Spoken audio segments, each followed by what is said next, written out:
आज का हमारा टॉपिक है paper number 5 MSc 4th semester programming in C से इनम डिक्लेरेशन। तो देखते हैं इनम डिक्लेरेशन या इनम सी लैंग्वेज में क्या होता है। इनुमरेशन और enum is a user defined data type in C language. Enumeration या इनम जो है एक यूज़र डिफाइंड डेटा टाइप होता है सी लैंग्वेज में। It is mainly used to assign names to integral constant. The names make a program easy to read and maintain. जो enum declaration है वो मेनली यूज़ किया जाता है नेम को इंटीग्रल कांस्टेंट पे असाइन करने के लिए। और ये जो नेम होता है प्रोग्राम में, वो प्रोग्राम को रीड करने के लिए और मेंटेन करने के लिए ईजी कर देता है। प्रोग्राम को रीड और मेंटेन करने को ईजी कर देता है। तो इसलिए हम इनम या इनुमरेशन डिक्लेरेशन यूज़ करते हैं सी लैंग्वेज में। यह एक प्रकार का यूज़र डिफाइंड डेटा टाइप होता है। और क्या काम करता है ये, जो नेम होते हैं उसको असाइन करता है इंटीग्रल कांस्टेंट पे। और ये जो नेम है वो प्रोग्राम को रीड और मेंटेन करने के लिए ईजी कर देते हैं। इनम डिक्लेरेशन या इनम डिक्लेयर करने के लिए हम इनम कीवर्ड को यूज़ करते हैं। इनम जो है, एक बार फिर से सुनिएगा ध्यान से, इनम जो है उस इनुमरेशन डेटा टाइप को रिप्रेजेंट करता है जिसका यूज़ कंपाइलर को वेरिएबल के वैल्यूज़ के लिए एसोसिएटेड लिस्ट से रिलेट करने का जो इंस्ट्रक्शंस देता है उसके लिए हम इनम का यूज़ करते हैं।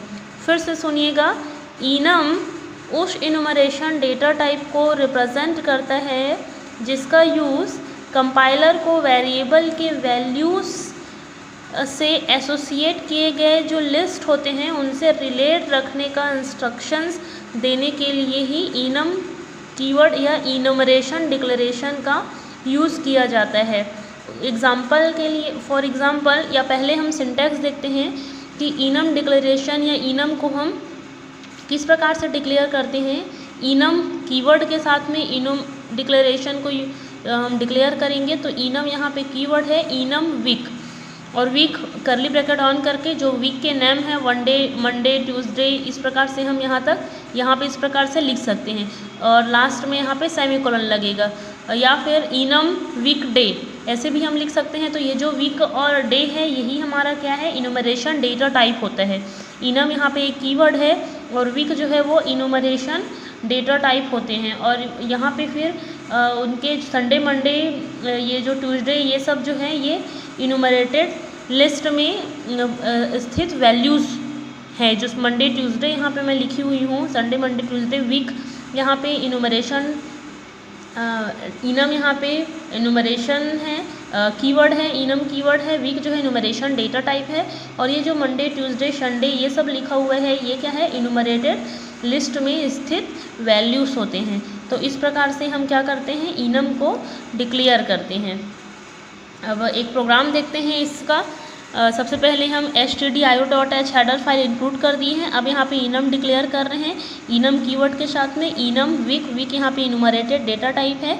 अब यहाँ पे वीक के नेम्स लिख दिए, Monday, Tuesday, Wednesday, Thursday, Friday, Saturday और संडे, इस प्रकार से। तो ये जो लिस्ट हैं, यहाँ पे वीक के लिस्ट हैं, यही हमारा क्या है, इनुमरेटेड लिस्ट कहलाता है ये, जहाँ पर इनकी वैल्यूज़ अवेलेबल होती है।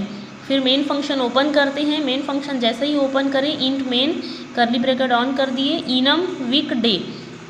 अब यहाँ पे फिर से हम क्या कर रहे हैं, इसकी डेफिनेशन लिख रहे हैं। तो डे इक्वल्स टू वेडनेसडे। अब हम यहाँ पे साइन कर रहे हैं कि डे इक्वल्स टू वेडनेसडे, क्योंकि यहाँ पे हमारा जो इनम का डेफिनेशन था वो यही कह रहा था कि इसका it is mainly used to assign name to integral constant and the name makes a program easy to read and maintain. यहाँ पे क्लियरली डेफिनेशन में लिखा हुआ है कि इनम का मेनली यूज़ हम क्यों करते हैं, नेम को इंटीग्रल कांस्टेंट पे असाइन करने के लिए। और ये नेम जो है प्रोग्राम को बहुत ही ईजी रीड करने के लिए और मेंटेन करने के लिए बहुत ही ईजी बना देते हैं प्रोग्राम को। तो यहाँ पे देखिए वही काम किया जा रहा है। नेम को, जो हमारा नेम है उसको क्या कर रहे हैं, इंटीग्रल कांस्टेंट के थ्रू ये असाइन कर दे रहे हैं। डे इक्वल्स टू वेडनेसडे, और डे को हम मैसेज प्रिंट करा दिए प्रिंट एफ फंक्शन के थ्रू, प्रिंट एफ %d और डे। फिर रिटर्न स्टेटमेंट लिखे हैं। तो जैसे ही हम इस प्रोग्राम को रन करेंगे तो हमको आउटपुट पे क्या मिलने वाला है, चूँकि अभी हम इनम डिक्लेरेशन पढ़ रहे हैं तो इनम डिक्लेरेशन की जो वैल्यूज़ होती है वो 0 से स्टार्ट होती है। मतलब अगर हम यहाँ पे मंडे असाइन करते तो मंडे के लिए वो 0 आउटपुट देता। अगर हम ट्यूसडे असाइन करते हैं, यहाँ पे डे इक्वल्स टू ट्यूसडे लिखते हैं तो ट्यूसडे के लिए 1 आउटपुट देता। अभी हम यहाँ पे वेडनेसडे लिख रहे हैं तो वेडनेसडे के लिए क्या आ जाएगा, मंडे के लिए 0, ट्यूसडे के लिए 1, तो वेडनेसडे के लिए आ जाएगा 2। तो आउटपुट हमारा क्या आएगा, 2 आएगा। इसी प्रकार यदि हम डे को थर्सडे से असाइन करते तो आउटपुट आता हमारा 3। अगर हम डे को फ्राइडे से असाइन करते तो आउटपुट आता हमारा 4। सैटरडे को अगर असाइन करते तो 5, संडे को अगर असाइन करते तो 6। तो इस प्रकार से हमारा आउटपुट आएगा। यहाँ पर जो मेमोरी में जो ये जो लिस्ट हैं, यहाँ पे वीक के नेम के जो लिस्ट हैं, ये जो मेमोरी में जिस प्रकार एलोकेटेड होते हैं, या इनका जो एड्रेस कहना चाहिए वो हमेशा 0 से स्टार्ट होता है। तो चाहे हम यहाँ पे ईयर्स नेम दे दें, तो यदि हम ईयर भी देते हैं, जैसे अगर मैं यहाँ पे लिखूँ इनम ईयर और यहाँ पे ईयर्स नेम दे दी जनवरी, फरवरी, मार्च, अप्रैल, मई, इस टाइप का, और अगर हम ईयर को असाइन कर दिए, ईयर इक्वल्स टू मैं लिख दी जनवरी, तो आउटपुट पर क्या आने वाला है, 0।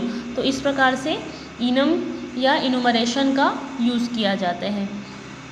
मेनली इसको क्या करते हैं, जो भी नेम होता है उसको इंटीग्रल कांस्टेंट पर असाइन कर दिया जाता है, बस यही इसका यूज़ है मेनली। और इनुमरेशन डेटा टाइप को ये रिप्रेजेंट करता है जिसका यूज़ कंपाइलर को वेरिएबल के लिए जो वैल्यूज़ होती हैं उनसे एसोसिएटेड लिस्ट से रिलेट करने का इंस्ट्रक्शंस देने के लिए ही इसका यूज़ किया जाता है इनम डिक्लेरेशन का।